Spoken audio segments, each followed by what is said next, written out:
Welcome to the Good News Ride Home for Friday, May 22nd, 2020. I'm Jackson Bird. More on that study projecting 36,000 people could have been saved if the U.S. had locked down sooner. How to safely socialize if you choose to do so. Bots are spreading coronavirus conspiracy theories on Twitter. And PacMan turns 40 today. The hottest new renewable resource on the moon. The 25-year-old skincare consultant fielding Elon Musk's missed calls, and some recommended videos to watch this weekend. In vaccine news, a new vaccine developed in China appears to be safe and effective based on an early-stage trial of 108 participants.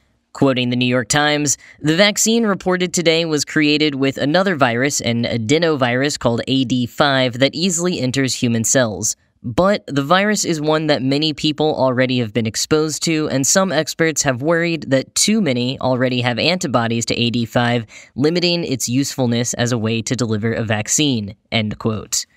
And earlier this week, researchers in Boston published research showing that a prototype vaccine successfully protected rhesus macaques from infection. With over 100 research teams around the world working on a vaccine from multiple different angles, scientists are becoming cautiously optimistic that a vaccine will be developed in record time. But then the challenge will become manufacturing and distribution. On the treatment front, today The Lancet published the largest study to date of the risks and benefits of treating COVID-19 patients with anti-malarial drugs like hydroxychloroquine, and found that those treated with the drugs had a significantly higher risk of death. CNN's Ryan Struck laid out the numbers in clear language on Twitter, quoting him, 1 in 11 patients in the control group died. 1 in 6 patients treated with chloroquine or hydroxychloroquine alone died. 1 in 5 treated with chloroquine and an antibiotic died. And 1 in 4 treated with hydroxychloroquine and an antibiotic died. End quote. Alabama is facing a shortage of ICU beds. The United Kingdom will be quarantining anyone who flies into the country for 2 weeks starting on June 8th, and 1,200 pastors have signed a declaration protesting California Governor Newsom's restrictions on in-person worship services. Researchers at Carnegie Mellon have found that almost half of all tweets about the coronavirus pandemic are likely posted by bots. Quoting NPR, researchers culled through more than 200 million tweets discussing the virus since January and found that about 45% were sent by accounts that behave more like computerized robots than humans. Researchers identified more than 100 false narratives about COVID-19 that are proliferating on Twitter by accounts controlled by bots. Among the misinformation disseminated by bot accounts, tweeted conspiracy theories about hospitals being filled with mannequins, or tweets that connected the spread of the coronavirus to 5G wireless towers, a notion that is patently untrue, end quote. And as schools reopen in many parts of the world, teachers are getting creative on enforcing social distancing. To help students conceptualize and stick to the distance, one elementary school in Shanxi had them construct 1-meter-long wings to wear on their backs all day throughout school. And it is pretty freaking adorable, if I'm being honest, so definitely go check out the link in the show notes to see a photo. Yesterday, I briefly mentioned this new study that says lockdown delays in the U.S. may have cost at least 36,000 lives. It's a pretty bold statement, so I thought I should follow it up with a little bit more background on the study today. So these numbers come from disease modelers at Columbia University in a new preprint that has yet to be peer-reviewed. Quoting the New York Times, the findings are based on infectious disease modeling that gauges how reduced contact between people starting in mid-March slowed transmission of the virus. Dr. Shaman's team modeled what would have happened if those same changes had taken place 1 or 2 weeks earlier and estimated the spread of infections and deaths until May 3rd. The results show that as states reopen, outbreaks can easily get out of control unless officials closely monitor infections and immediately clamp down on new flare-ups. And they show that each day that officials waited to impose restrictions in early March came at a great cost. End quote. The model showed, quote, if the United States had begun imposing social distancing measures 1 week earlier than it did in March, about 36,000 fewer people would have died in the coronavirus outbreak. And if the country had begun locking down cities and limiting social contact on March 1st, 2 weeks earlier than most people started staying home, the vast majority of the nation's deaths, about 83%, would have been avoided, the researchers estimated, end quote. The study notes that by the time social distancing was put in place in mid-March, it was too late in many places. Quote, tens of thousands of people had already been infected by that point, researchers later estimated, but a lack of widespread testing allowed those infections to go undetected, hiding the urgency of an outbreak that most Americans still identified as a foreign threat, end quote. The Times does point out, however, that while most Americans agree with and have followed social distancing measures, they may not have done so when the disease didn't look as serious. The model here is based on the assumption that just as many people would have taken lockdown measures just as seriously without visible proof of disaster before them. So it's an interesting study to show the importance of continuing to take this seriously and acting more quickly in the future, but there's only so much we can do with what-ifs and retrospective discoveries. They won't bring back the people that we lost.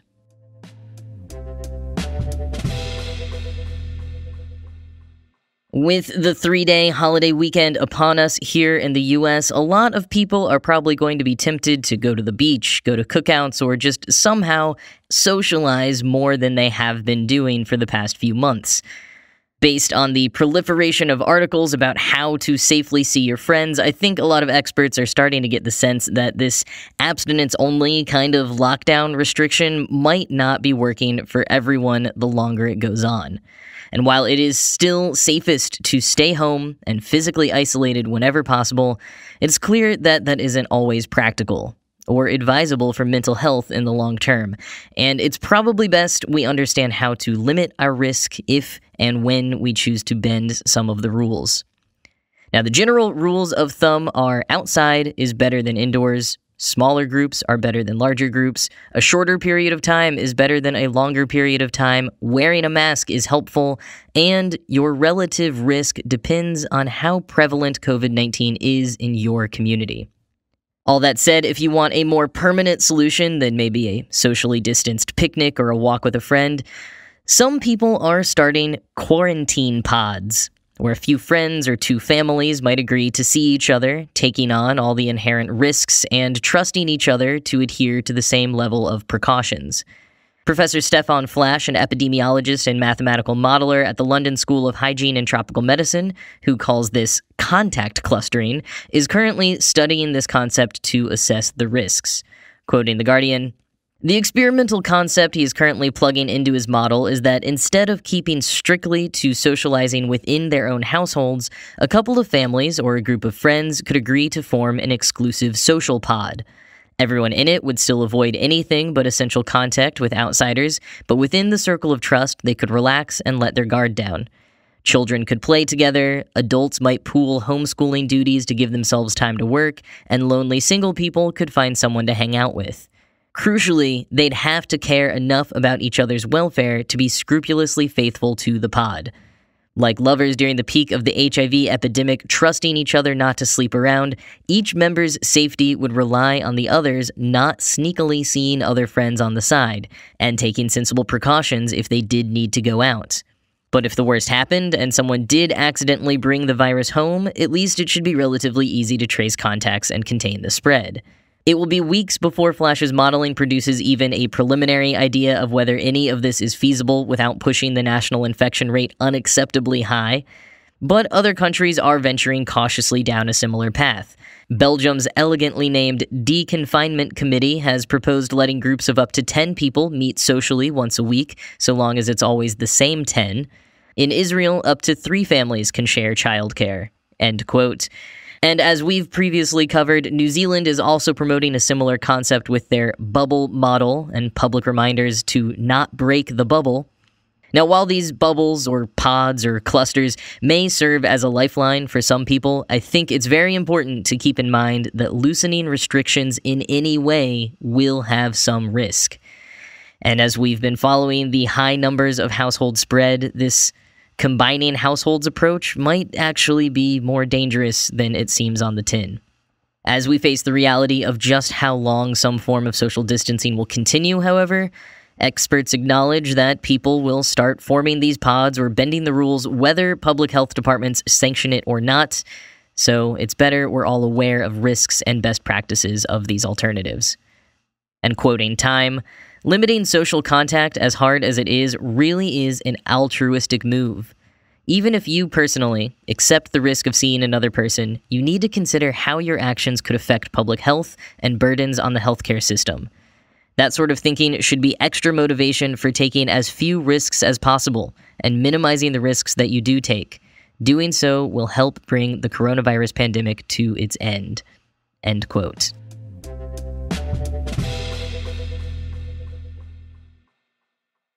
And now for some good news. It's Pac-Man's 40th birthday today, and to celebrate, NVIDIA announced that they used AI to recreate a fully functional Pac-Man game from the ground up without an underlying game engine after having the AI watch 50,000 play sessions of the game. The new AI model that created the Pac-Man replica was created by NVIDIA Research's GameGAN. Quoting Mashable, the GAN in GameGAN is an acronym for Generative Adversarial Network. In short, a GAN is actually two neural networks working at cross purposes, hence the adversarial, toward the shared goal of learning enough about a thing to create a convincingly real version of it.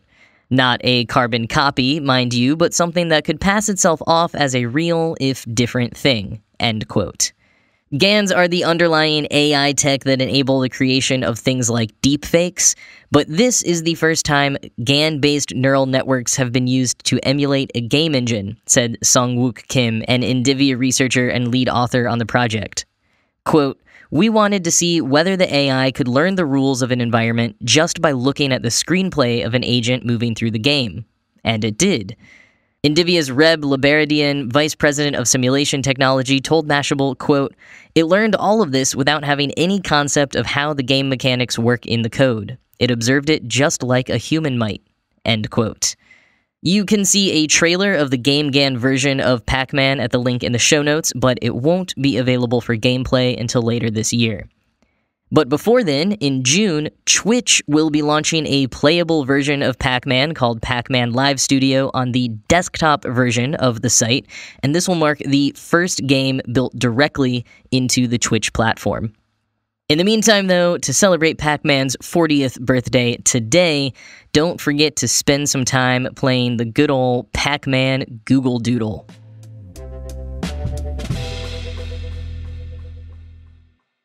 Good news for Bear Grylls. As NASA prepares to install a permanent moon base by the end of the decade, scientists are getting creative to figure out how astronauts will build the base and generally function on limited resources. And the item that is turning out to be the most versatile commodity? The astronaut's own pee. Quoting Wired, earlier this year, a team of European researchers demonstrated that urea, the second most common compound in human urine after water, can be mixed with moon dirt and used for construction. The resulting material is a geopolymer which has similar properties to concrete and could potentially be used to build landing pads, habitats, and other structures on the moon. End quote. Most of that infrastructure will likely be built using 3D printers, but even so, the geopolymers will require a lot of water. Morellis Arnhoff, one of the co-authors of the research, discovered that urea works just as well as the superplasticizers we're accustomed to on Earth, like polycarboxylate, which are used to reduce the water content of concrete and geopolymers without sacrificing their flowability through things like 3D printer nozzles. The researchers propose storing the astronaut's urine in a tank and harvesting it for urea, as opposed to normal protocol of filtering out contaminants and recycling it. Others are more skeptical of this plan, however. Phil Metzger, a planetary scientist at the University of Central Florida and an expert on lunar resources, doubts there will be enough pee to go around on the moon, and thinks it's more likely geopolymers will be brought from Earth or created using water mined from lunar ice in the South Pole. Even if it's not used as a super plasticizer, however, urea could still be used as recycled drinking water, like it is on the International Space Station, or for growing food. Quoting again, urea decomposes into ammonia and carbon dioxide, and certain types of microbes are great at converting ammonia into nitrate salts, a common type of fertilizer. This means that it could be used in a closed-loop life support system where the water from urine is recycled and the urea is used as feedstock for vegetable fertilizer. Researchers at the German Aerospace Center have been successfully growing vegetables in human urine for years. End quote. So yeah, as Wired concluded, space travel has never seemed so glamorous. And meet the 25-year-old skincare consultant and aspiring actress fielding Elon Musk's missed calls. Californian Lindsay Tucker got a new cell phone number about 8 years ago, but is still receiving about 3 calls or texts every single day for Elon Musk. When NPR reached out to Musk, he confirmed that it was his old number and that he was surprised it was still out there. Based on the volume and content of the messages Tucker is receiving, however, there's reason to suspect that he might be handing out the number to deflect certain people. Or maybe it's just still listed in some places people have been looking up. Whatever the cause, Tucker responds to most of the messages she receives to let people know they have the wrong number and she can't help them further, something she says can sometimes feel like a full-time job, but is also pretty amusing and a fascinating insight into the life of one of the world's most famous CEOs. She says she's gotten texts from former Disney exec John Lasseter, someone sharing a blueprint of a bionic limb, a call from the IRS about a complicated tax issue, and an inventor who was friends with Musk back in the 90s texted over some coronavirus research. Tucker says that she tries to keep up with news about Musk because she knows she'll get an influx of texts and calls anytime he makes a big announcement, and that she is not going to change her number because at this point she's had it for 8 years and built her own professional network with it that she doesn't want to lose contact with. This whole thing kind of makes you wonder about other people with public figures' old phone numbers. I mean, it must happen more than we realize, right? And think about how many of them get new numbers because there was some type of security breach on an old one. So the kinds of messages that you might get, too. It's interesting to think about, but I'm glad I don't have to put up with it.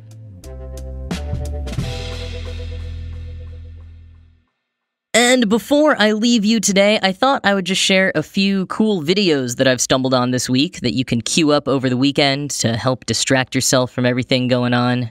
First, David Lynch has been posting daily weather reports to his YouTube channel from his home in LA.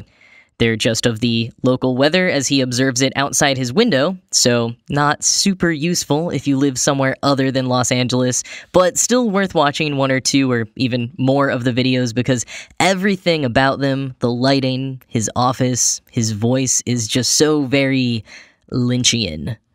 A musician going by the name of Cornelius Link has created a medieval-style version of Foster the People's Pumped Up Kicks. Here's a quick preview.